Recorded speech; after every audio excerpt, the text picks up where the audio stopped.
In the NFC East, there is only one team that's 3-0.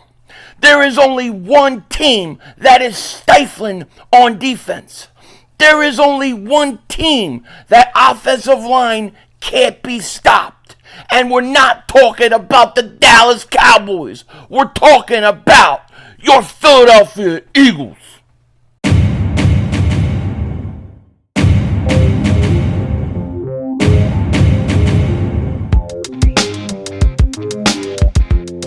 Dallas still stinks. Yo, by the way, King Dingbat here, and hope everybody's having a great day. Hope you guys are doing well. Hope you're hanging in there. Welcome to Victory Tuesday as your Philadelphia Eagles go to 3-0, the only undefeated team in the NFC East. And yesterday's football game, the Eagles, I think, can take a lot of positives out of it, especially the fact that you have stars in the making. And somehow, this team is not just as good as they were last year, but I think they're better, and it's all going to show itself to be true very, very soon. Now, before we get into it, if you're new to the channel and you like the content, make sure you hit that like button. More importantly, make sure you subscribe to the most censored, the most throttled, pause, Eagles content creator in all of the internet. And if you've been subscribed for a while, thank you so much for all the support you give to me. Thank you to everybody that was in the live stream last night. About 3,000 people. It was a blast, and I will be streaming again this Thursday night. I believe it's the Rams-Packers. I mean, the Detroit Lions, not Rams. Lions-Packers. So it should be pretty interesting game. Come hang out if you want. Now, in this game last night, the Eagles obviously win 25-11. And I really think this game should have been more like 40-11. The Eagles, they have not even begun to hit on all cylinders yet. This team is probably offensively running at about 70%.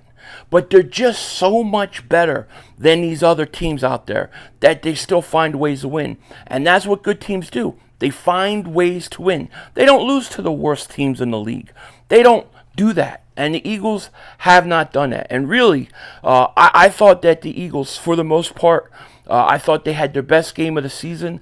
I thought the offense moved the ball from the 20 to the 20 pretty good. I think they had problems in the red zone, something that you have to work on. But were we really expecting the Eagles to go from where they were week 2 to just being everything fine by week 3? No, it's a work in progress. It's going to take time, but I see improvements. I see them adjusting, and it's just a matter of time before this offense gets going again. I actually think that this offense is better than it was a year ago.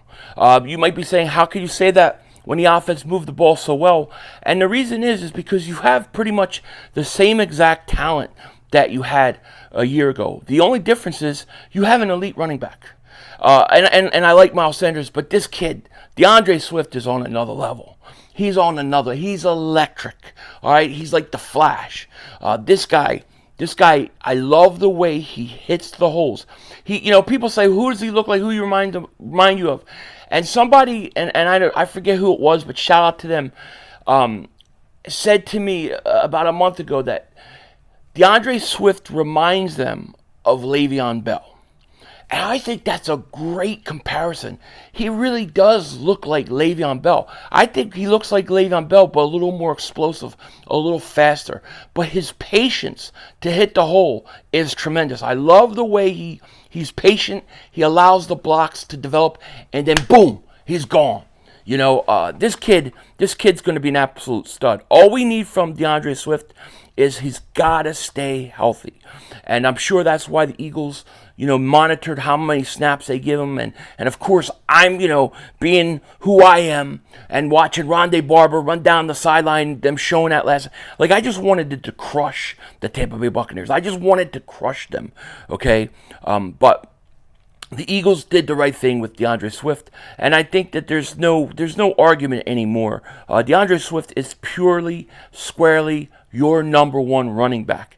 And going forward, he's going to be very important. But the element that he brings, not just in the running game, but in the passing game, something we haven't even seen him do yet, that he can do, I think it makes this offense better. And once this offense starts clicking, they're going to be scary. They definitely are. A lot of people were talking about Jalen Hurts and his 2 interceptions. What do you think about the 2 interceptions? I tell you what, if this was like an every week occurrence and we're at like week 7, week 8, I might get a little concerned. But I really thought the first interception was really a miscommunication between Swift and Jalen Hurts. I think that's something that could be ironed out and fixed. You see, when they make a mistake, when somebody throws interceptions or does something, it's not great. But the question becomes, is it fixable? Is the problem and the reason why, is it a fixable problem? And, that was always the thing with Carson Wentz that I could never understand. It's like, this guy knows he fumbles the ball all the time. Why can't he fix the problem? It's a fixable problem, and he couldn't. And it was so frustrating. Hurts will fix it. The miscommunications, they'll fix it. And then on the second interception, it's pouring rain, and he's taking a shot deep. It was more like a punt. I thought the defensive back made a great play. Could he have thrown it maybe a little better? Yeah, he could have. But I think overall Hurts is going to be fine. What is he, 20-1 in his last 21 starts? I mean, you're winning, and that's what matters the most. And I know people say, well, you run the ball you're only one-dimensional, and how are you going to beat teams one-dimensional? Listen, if teams can't stop you when you're one-dimensional, then why change up? Keep doing what you're doing. Eventually, when the Eagles... When teams adjust to the Eagles running the ball and they start bringing guys up and they start concentrating on trying to stop it, the whole passing game will be open. And the Eagles' offense will get to where they were last year. And I think they're actually more talented this year. So I'm not worried about it. And I thought last night was the improvement that I needed to see. It's not a finished product yet. I'm not saying that. But I needed to see an improvement from week 2 to week 3, especially with that mini bye. And I thought that the Eagles gave it. As far as the defense goes, I thought overall Sean Desai and the defense had their best game. I thought they shut down. They shut down the Buccaneers. Mike Evans didn't really do anything until it was 25-3. They did a great job last night. That defensive line, that duo of Jordan Davis and Jalen Carter, and I'm going to say this, and people are probably going to say I'm crazy, but I truly believe this. Jalen Carter and Jordan Davis already are the best defensive tackle duo in the National Football League. They're already there. And the reason I say it is because they're so complementary of each other. I can't begin to tell you how impressed I am with, first of all, Jordan Davis. A lot of people were calling him a bust after last year. He can't play 3 downs. He can't do this. He can't do that, which made no sense to me. Why can't Jordan Davis play 3 downs? You've seen how athletic he is. He needed a chance. He needed to be better conditioned. He needed to be healthy. He had, a high ankle sprain last year, and then he had another injury. I forget what that was. So last year he was dealing with injuries, and he wasn't conditioned the way he needed to be. This year he is, and he's an absolute force. He's an absolute monster. I could not be happier what I've seen from Jordan Davis. And then you look at Jalen Carter. Jalen Carter is a monster. I mean, we're talking a guy that has all world Hall of Fame type talent. He has that talent. He's just got to put it together. And so far he is. He legitimately right now, as a rookie, is a Pro Bowler. Okay, I know they don't play the Pro Bowl and it don't matter as much but he's a Pro Bowler. He's one of the best defensive tackles right now in the National Football League. He can do it all. He makes his presence felt. What I love about Jordan Davis and Jalen Carter, week 1, Jordan Davis doesn't give up on a play, runs down Ezekiel Elliott, causes a fumble. Last night, Jalen Carter doesn't give up on a play, hits White, the running back, forces a fumble. These guys, I love these defensive tackles. I love the way that they're playing. And I know people are worried about Hassan Reddick and the sacks, but right now you have to understand what teams are doing. Teams are sitting there trying to get rid of the ball in 2 seconds. 2 seconds, boom, hike, 1, 2, gone. 1, 2, gone. That's what they're doing. And when you do that, it's sometimes hard to get home. The one thing that I would like to see from Sean Desai, and the one area that I really want to see, I want to see them maybe play a little more man, maybe play a little more press. I don't like Bradbury in the slot. I think you got to move him back on the outside and figure out something else. I know that they're trying to shore up the middle of the field. I thought Reed Blankenship coming back was a big deal, but these teams are getting the ball out really, really quick. So, yes, the stats of sacks may be down or seem down, but if you really look at the amount of pressures the Eagles give, you can't tell me that the Eagles, last night versus Mayfield, you cannot tell me that the pressure was not bothering Mayfield. It did. Drove him nuts. And when you get these quarterbacks to start holding the ball a little longer, you're going to see a flood of sacks. You're going to start seeing 5-sack games, 6-sack games. You're going to see it. But right now, you're playing quarterbacks, and all they want to do is get rid of the ball in 2 seconds.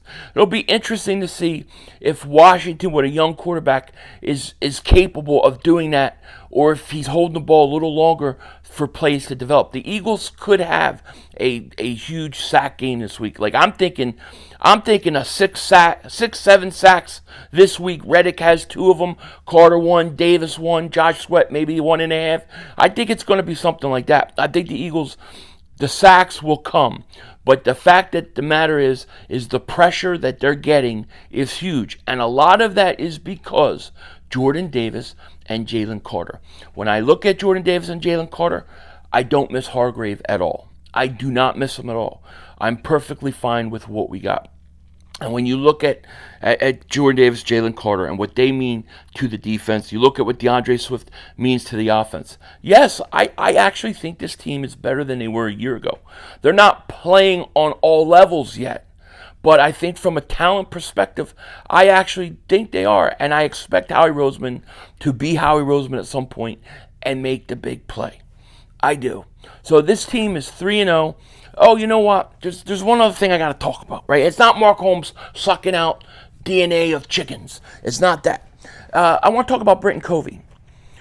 Britton Covey was spectacular last night. His best game as a professional. And if we get more of that in the future from him, that's great. And I also love Devin Allen at kick returns. Even though he only got a chance to return 1, let him stay out there. Let him out there because one of these days, he's going to take one and break one open this year. I'm telling you. They keep and stick with Devin Allen, he will break a kick return this year. He will. But, Covey has been fantastic. And Covey really is a guy that, sometimes he does. I call him Crash Test Covey because he seems to run into the defenders. But he's quietly had a really good year, a really good career, actually. Look at this statistic that was posted today on Twitter, right? This was posted by John Gonads or something. He said this: Britton Covey since week 13 of 2022.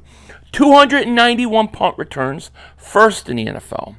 14.6 punt return average, first in the NFL. Minimum of 15 returns, by the way.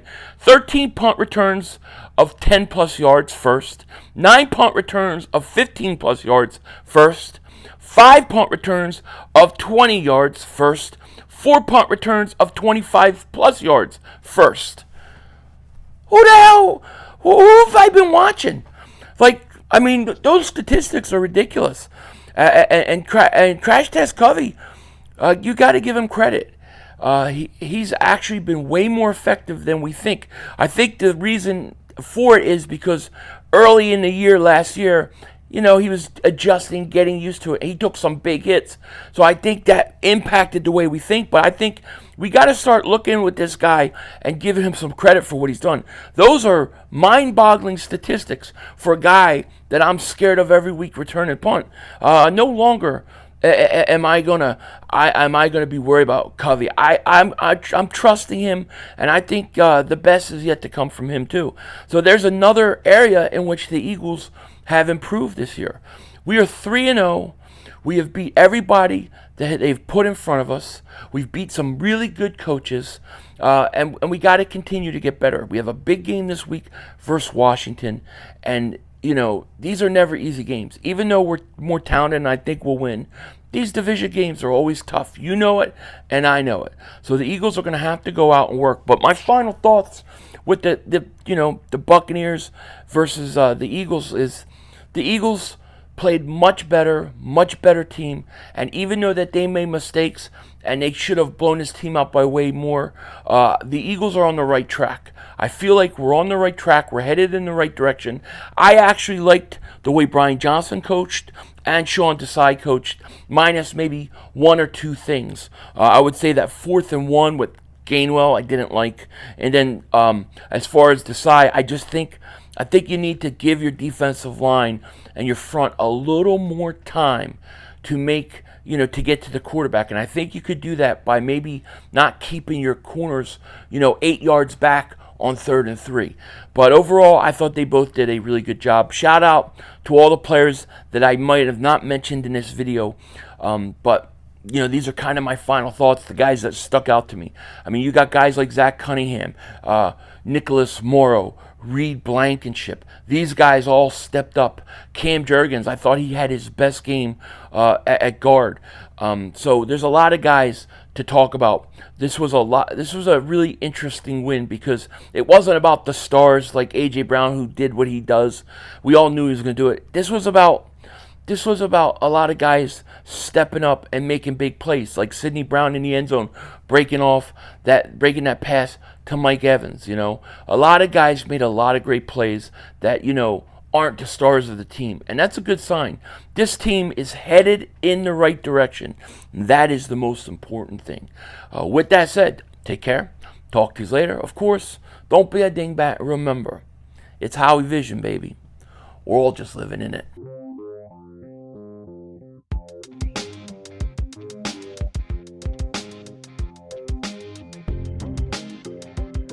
And I want to give a huge shout out to the Eagle fans, because the Eagle fans at that Tampa Bay game took over the stadium. You wouldn't let them have their little banners go up. You guys were making noise. The crowd from TV looked like it was 60-70% Eagle fans. We travel well. We take over stadiums. And I love and I respect all of yous. Shout out for what you did last night. We're 3-0, baby. Denzel Washington out.